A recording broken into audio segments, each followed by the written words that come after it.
Hello everyone. आज हम class 7th geography का चैप्टर नंबर 7 डिस्कस करने जा रहे हैं एंड हमारे चैप्टर का नाम है human environment, settlement, transport and communication. Okay, तो देखिए, अगर हम इस चैप्टर की बात करते हैं, अगर इसमें से कुछ इंपॉर्टेंट है तो वो क्या है। पहला है कि ट्रांस ह्यूमेंस क्या होता है, ठीक है ना, आपको ये चीज पता होना चाहिए। सेकंड, इस चैप्टर में ट्रांसपोर्ट की बात किया है तो ट्रांसपोर्ट से रिलेटेड हमें ये पता होना चाहिए कि कौन कौन से इम्पॉर्टेंट नेशनल हाईवेज हैं एंड कौन कौन से इम्पॉर्टेंट नेशनल वाटरवेज हैं।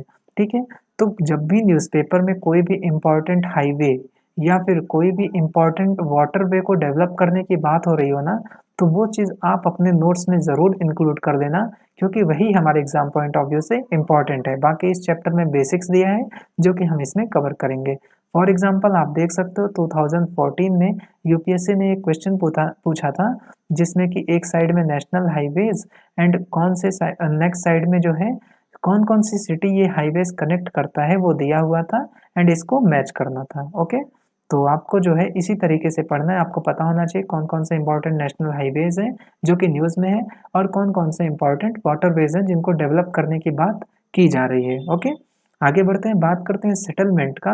तो सेटलमेंट क्या होता है, जहाँ पे लोग जो है अपने होम को डेवलप करते हैं, अपने घर को बनाते हैं, उसी को बोलते हैं सेटलमेंट। ठीक है, अब जहाँ पे जो सेटलमेंट डेवलप होता है उस प्लेस को हम लोग बोलते हैं साइट। ओके, एंड साइट कहाँ पे डेवलप होगा, जहाँ पे अच्छा क्लाइमेट होगा, है ना, जहाँ पे अच्छा वाटर अवेलेबल होगा। मतलब अच्छा क्लाइमेट का मतलब क्या हो गया, ना बहुत ज़्यादा ठंडी है ना बहुत ज़्यादा गर्मी है, जहाँ पे गुड क्वांटिटी में वाटर अवेलेबल है जो कि ये लोग यूज़ कर सके, राइट। जहाँ का सॉइल जो है वो फर्टाइल है, यानी कि लोग वहाँ पे आकर के अपने क्रॉप को उगा सके, उसको बेच सके मार्केट में, राइट। तो वहीं पे साइट जो है वो डेवलप होता है। ओके, आगे बढ़ते हैं, बात करते हैं सेटलमेंट का। तो सेटलमेंट दो टाइप के होते हैं, पहला है परमानेंट एंड सेकंड है टेम्परेरी।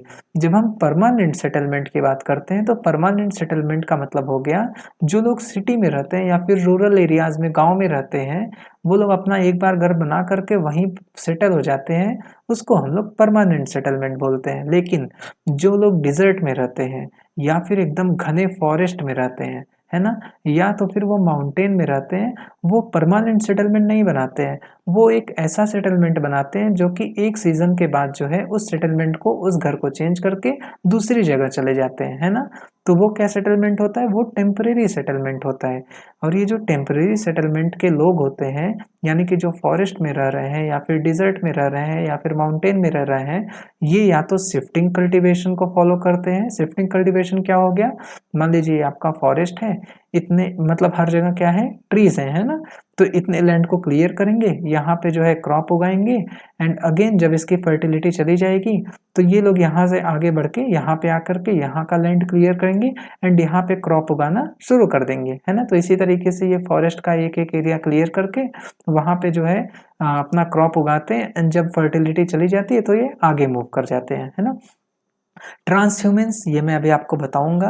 हंटिंग आपको पता ही है कि ये लोग हंटिंग भी प्रैक्टिस करते हैं।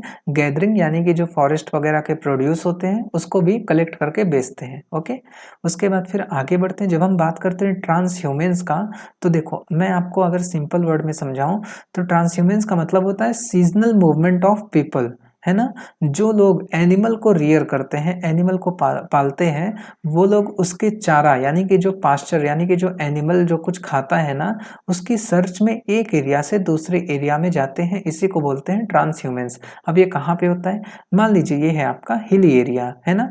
हिली एरिया में जो है समर के टाइम पे क्या होता है कि स्नो मेल्ट होता है। स्नो मेल्ट होगा तो क्या होगा, थोड़ा सा जगह बनेगा जहाँ पे जो है कुछ छोटे छोटे जो है पास्चर जो कि एनिमल खा सकते हैं, वो क्या होता है, ग्रो होता है ना। तो जो कुछ लोग हैं जो कि एनिमल को रियर करते हैं, वो उस जगह पे मूव करेंगे, उनका एनिमल वहाँ पे जो है अपना चारा खाएगा एंड अगेन जब ठंडी का सीजन आएगा तो क्या होगा, यहाँ पे पूरा स्नो अगेन आ जाएगा ना, तो लोग वापस से जो है यहाँ से नीचे आ जाएंगे। इसी मूवमेंट को बोलते हैं हम लोग ट्रांस ह्यूमेंस। ओके, आगे बढ़ते हैं। दो और सेटलमेंट है, एक है कॉम्पैक्ट सेटलमेंट। कॉम्पैक्ट सेटलमेंट हम लोग सिटी में देखते हैं, जहाँ पे घर एक दूसरे से पूरी तरीके से क्लोजली एकदम अटैच होते हैं। फॉर एग्जांपल ये वाला देख सकते हो। एंड स्कैटर्ड स्टेट सेटलमेंट हमें देखने को मिलता है रूरल एरियाज में, जहाँ पे एक घर यहाँ पे है तो दूसरा घर यहाँ पे है, मतलब घर जो है वो दूर दूर होते हैं, ठीक है ना। गांव में जो है लोग अपना घर जो है इन्वायरमेंट के हिसाब से बनाते हैं। फॉर एग्जांपल जहाँ पे रेन ज़्यादा होता है वहाँ का जो रूफ होगा घर का वो कुछ इस तरीके से होगा, ताकि रेन वाटर जो है वो एक्यूमुलेट यानी कि यहाँ पे जमा ना हो और पूरा जमीन पे गिर जाए, है ना। उसी तरीके से जहाँ पे बहुत ज़्यादा गर्मी होती है वहाँ पे जो लोग अपना घर बनाते हैं वो कहाँ किस तरीके से बनाते हैं, मड से, मिट्टी से बनाते हैं, है ना। तो ये बहुत ही बेसिक सा था। आगे अब हम इम्पोर्टेंट पॉइंट पे आ गए हैं। जैसा कि मैंने आपको बताया था, अब हम बात करेंगे ट्रांसपोर्ट का। ट्रांसपोर्ट 4 टाइप्स के होते हैं, है ना। आपको ये सारी ये चीज़ें पता होंगी। 4 मेजर मीन्स ऑफ ट्रांसपोर्ट है कौन कौन सा, एक रोडवे, एक आपका रेलवे, एक वाटरवेज एंड फोर्थ है आपका एयरवेज, है ना। अब देखिए एक इम्पॉर्टेंट पॉइंट कि ये जो आपका गोल्डन क्वाड्रिलेटरल एक्सप्रेसवे है ना, ये आपका दिल्ली, है ना, दिल्ली, मुंबई, चेन्नई एंड कोलकाता को कनेक्ट करता है। कुछ इस तरीके से कनेक्ट करेगा। ये हो गया आपका दिल्ली हो गया, यहाँ पे कोलकाता आ जाएगा, यहाँ पे चेन्नई आ जाएगा, यहाँ पे मुंबई आ जाएगा, है ना। ये देखिए ये कुछ इस तरीके से आपका पाथ बना रहा है। तो ये क्या हो गया, गोल्डन क्वाड्रिलेटरल एक्सप्रेसवे हो गया। आपको ये एक इम्पॉर्टेंट पॉइंट याद रखना है। ओके, उसके बाद फिर अब हम क्वेश्चन को देखते हैं जो कि ऑलरेडी यूपीएससी ने पूछा हुआ है। तो आप देख सकते हो कि नेशनल हाईवे 4 आपको बताना है कि इनमें से कौन सा करेक्टली मैच है ना। National highway 4 Chennai and Hyderabad को कनेक्ट करता है, ये सही है? नहीं, ये गलत है। National highway 6 Mumbai and Kolkata को कनेक्ट करता है, तो ये भी गलत है। National highway 15 Ahmedabad and Jodhpur को कनेक्ट करता है, तो ये भी गलत है। तो इसका आंसर नन होगा। क्यों, आप यहाँ पे देख सकते हो, है ना, ये मैंने दिया हुआ है आंसर भी इसका। आप वीडियो पॉज करके इसको पढ़ सकते हो। ओके, आगे बढ़ते हैं, बात करते हैं रेलवेज का।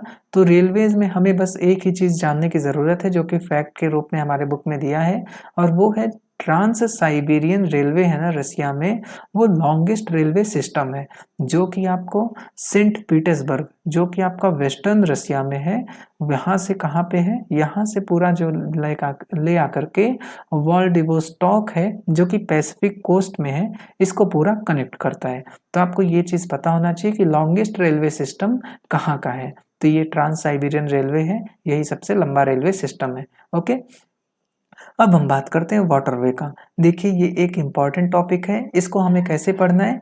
मान लीजिए न्यूज़ में किसी भी नेशनल वाटरवे को डेवलप करने की बात की जा रही है, तो वो वाटरवे आपको ज़रूर पता होना चाहिए, वो आप अपने नोटबुक में ऐड करोगे, क्योंकि वही हमारे एग्जाम पॉइंट ऑफ व्यू से इम्पॉर्टेंट है, ठीक है ना। वाटरवे की बात करते हैं तो 2 टाइप ऑफ वाटरवे होते हैं, पहला इनलैंड वाटरवे एंड दूसरा सी रूट। इनलैंड वाटरवे जो हो गया वो आपका हमारे कंट्री के अंडर जो रिवर्स है ना, वो मतलब जहाँ पे पानी एनफ है जो कि ऐसे शिप को, बड़े शिप को हैंडल कर सकते हैं, वो सारे इनलैंड वाटरवेज हैं। एंड सी रूट क्या हो गया, आपका जो इंडियन ओशन हो गया, आपका पैसिफिक ओशन हो गया, जहाँ पे बड़े बड़े वेसल्स घूमते हैं, सी वेसल्स है ना, तो वो आपका सी रूट वाला हो गया। तो इनलैंड वाटरवे हमारे कंट्री के अंदर मिलेगा, है ना। तो उसके बाद फिर अगर हम बात करते इम्पॉर्टेंट इनलैंड वाटरवे जो कि हमारे कंट्री में है, तो वो है गंगा ब्रह्मपुत्र रिवर सिस्टम, हमारे इंडिया में है, ठीक है ना। उसके बाद फिर नॉर्थ अमेरिका में आपका ग्रेट लेक है एंड नील है अफ्रीका में। ओके, तो ये चीज़ आपको पता होना चाहिए। मैंने आपको बता दिया है कि ये करंट अफेयर से ज़्यादा रिलेटेड है, आपको ये पता होना चाहिए, या और हमारे बुक में ऐसा कुछ इंपॉर्टेंट इन्फॉर्मेशन दिया नहीं है। एयरवेज की बात करते हैं तो आपको बस एक चीज़ पता होना चाहिए कि एयरवेज सबसे ज़्यादा इम्पॉर्टेंट है उन एरियाज़ में जहाँ पे जो है रोड नहीं बनाया जा सकता है, या फिर रेलवे यानी कि रेल नहीं जा सकती है ना, वहाँ पे एयरवेज हेलीकॉप्टर मदद करता है।